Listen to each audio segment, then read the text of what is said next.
नमस्कार दोस्तों, स्वागत है आप सभी का पाठशाला ट्री पर। दोस्तों आज के इस वीडियो में हम कवर कर रहे हैं लेबर कोड बिल 2020 जो दोस्तों अभी हाल ही में राज्यसभा से पास कराया गया है और जिसके बाद उसका बड़े लेवल पर विरोध भी होना शुरू हो गया है। जानेंगे दोस्तों इस वीडियो में हम कि क्यों हो रहा है उस बिल का विरोध और आने वाले समय में इस बिल से क्या लाभ हो सकते हैं मजदूरों को, और कौन कौन से बिल हैं वो जो राज्यसभा और लोकसभा से पास कराए गए हैं। दोस्तों यह बिल वेरी इंपॉर्टेंट है, इसके बारे में जानकारी होना आप सभी के लिए अतिरिक्त रूप से आवश्यक है और एग्ज़ाम में भी इस बिल से 1 या 2 नंबर के क्वेश्चन आप सभी को देखने को मिलेंगे। तो चलिए दोस्तों वीडियो को शुरू करते हैं और देखते हैं लेबर कोड बिल 2020। दोस्तों पहले जानते हैं लेबर कोड बिल के बारे में।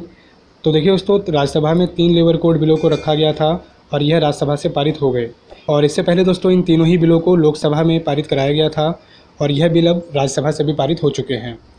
अब दोस्तों राष्ट्रपति के हस्ताक्षर के बाद यह बिल कानून बन जाएंगे और सरकार का दावा है कि यह बिल श्रम के क्षेत्र में बड़ा सुधार लाएंगे। चलिए दोस्तों अब जानते हैं कि किसी भी बिल को किस तरह से पास करवाया जाता है।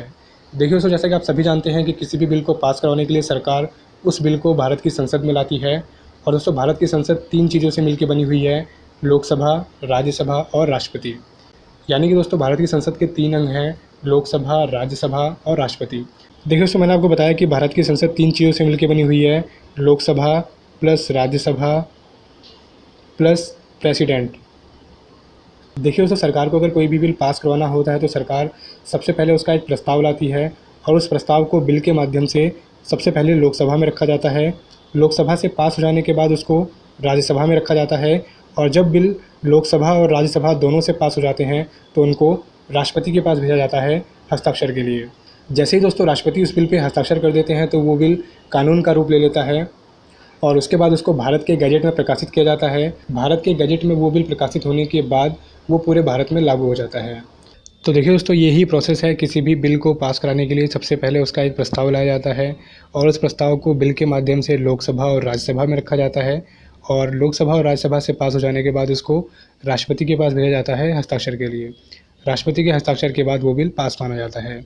देखिए दोस्तों, मैंने आप सभी को बताया कि 3 बिल लोकसभा और राज्यसभा में रखे गए थे, और दोस्तों वो तीनों बिल हैं occupational safety health and working condition bill, दूसरा है दोस्तों इंडस्ट्रियल रिलेशन बिल, तीसरा है दोस्तों सोशल सिक्योरिटी बिल। और दोस्तों सबसे ज़्यादा विरोध इंडस्ट्रियल रिलेशन बिल का किया जा रहा है। इसके बारे में दोस्तों अभी मैं आपको आगे बताऊंगा कि क्यों इस बिल का विरोध किया जा रहा है। दोस्तों अब देखते हैं इंडस्ट्रियल रिलेशन बिल 2020। देखिए दोस्तों, इस बिल का सबसे ज़्यादा विरोध हो रहा है, और दोस्तों इस विधेयक में कंपनी का अधिकार बढ़ेगा। जिस कंपनी में कर्मचारियों की संख्या 300 से कम है वे सरकार से मंजूरी लिए बिना कर्मचारियों की छंटनी कर सकते हैं, और दोस्तों अब तक यह सीमा केवल 100 से कम कर्मचारियों की थी। देखिए दोस्तों, यह पॉइंट बहुत इंपॉर्टेंट है। यहाँ पे पहले क्या होता था दोस्तों, अगर आप अपनी कंपनी से 100 से कम मजदूरों को निकाल रहे हैं तो आपको सरकार से परमिशन नहीं लेनी होती थी। लेकिन अगर कोई कंपनी अपने यहाँ 100 से अधिक मजदूरों को बाहर निकालती थी तो उसको पहले सरकार से परमिशन लेनी होती थी, और सरकार की मंजूरी के बाद ही वो कंपनी मजदूरों को बाहर निकाल पाती थी। लेकिन दोस्तों इस विधेयक में इस संख्या को बढ़ाकर 300 कर दिया गया है कि अगर कंपनी अपने यहाँ से 300 से कम मजदूरों को बाहर निकालती है, यानी अगर 299 मजदूरों को भी अपने यहाँ से बाहर निकालती है तो उसको सरकार से परमिशन नहीं लेनी होगी। अगर वो 300 से ज़्यादा निकालती है तो उसको सरकार से परमिशन लेनी होगी, और यही कारण है दोस्तों कि इसका विरोध सबसे ज़्यादा हो रहा है। लोगों का कहना है कि कोरोना के टाइम में कंपनियाँ वैसे ही दिवालिया हुई पड़ी हैं, और ऊपर से आपने यह संख्या 300 तक कर दी है तो बड़े लेवल पर मजदूरों को बाहर किया जाएगा। और दोस्तों इस बिल में यह भी कहा गया है कि फैक्ट्री में काम करने वाले कर्मचारियों को सज़ा देने, निकालने, प्रमोशन में पक्षपात जैसे नियम अब कंपनी को सीधा अधिकार होगा। यानी दोस्तों कंपनी के पास अब यह सीधा अधिकार होगा कि वो अपने मजदूरों को सज़ा दे सकती है, उन्हें निकाल सकती है और उनके प्रमोशन में भी अपने अकॉर्डिंग पक्षपात कर सकती है। और दोस्तों अगर मजदूर हड़ताल पे जाना चाहते हैं तो उनको 60 दिन पहले कंपनी को बताना होगा कि वो सभी हड़ताल पे जाना चाहते हैं, नहीं तो वो हड़ताल नहीं मानी जाएगी। पहले दोस्तों यह अवधि 6 हफ्ते की हुआ करती थी। अगर दोस्तों ओवरऑल देखा जाए तो यह बिल कंपनी के जो भी मालिक हैं उनके पक्ष में है और मजदूरों के अहित में है, जिसकी वजह से मजदूरों के द्वारा इसका भारी विरोध किया जा रहा है। दोस्तों अब देखते हैं सोशल सिक्योरिटी बिल 2020। देखिए दोस्तों, इस बिल में कहा गया है कि सोशल सिक्योरिटी कोड एक राष्ट्रीय सामाजिक सुरक्षा बोर्ड का निर्माण का प्रस्ताव करती है जो असंगठित श्रमिकों, गिग वर्कर्स, प्लेटफॉर्म वर्कर्स के लिए उपयुक्त योजना तैयार करने की जिम्मेदारी लेगा।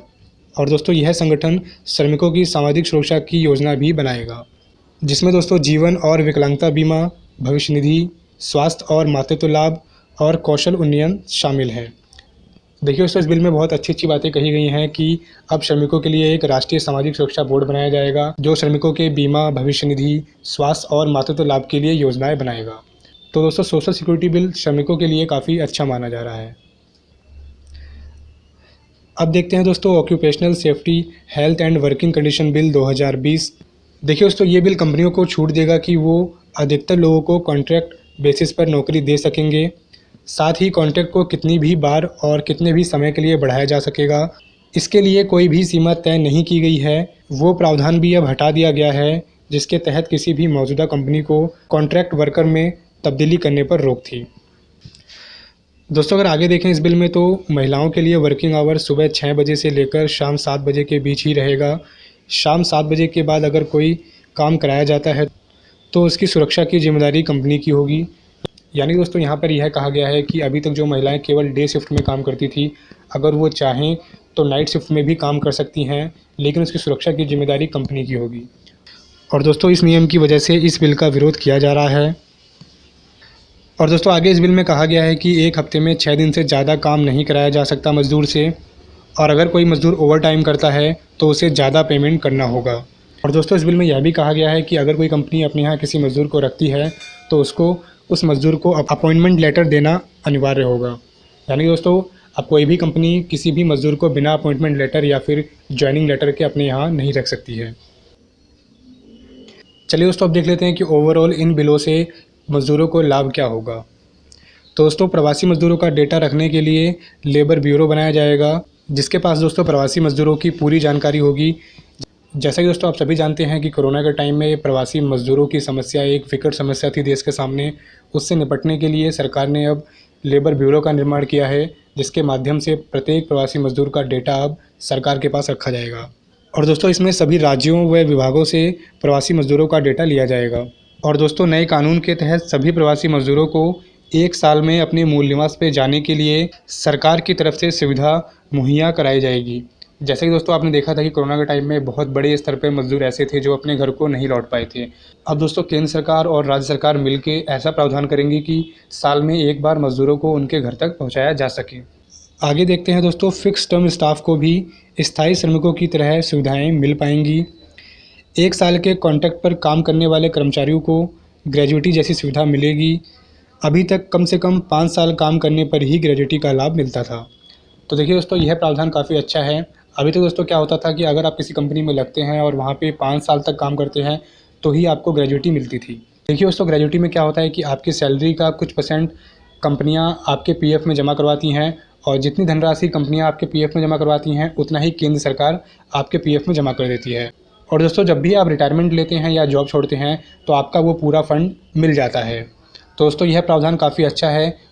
जो पहले आपको 5 साल जॉब करने पर मिलता था वो अब आपको 1 साल जॉब करने पर ही मिलना स्टार्ट हो जाएगा।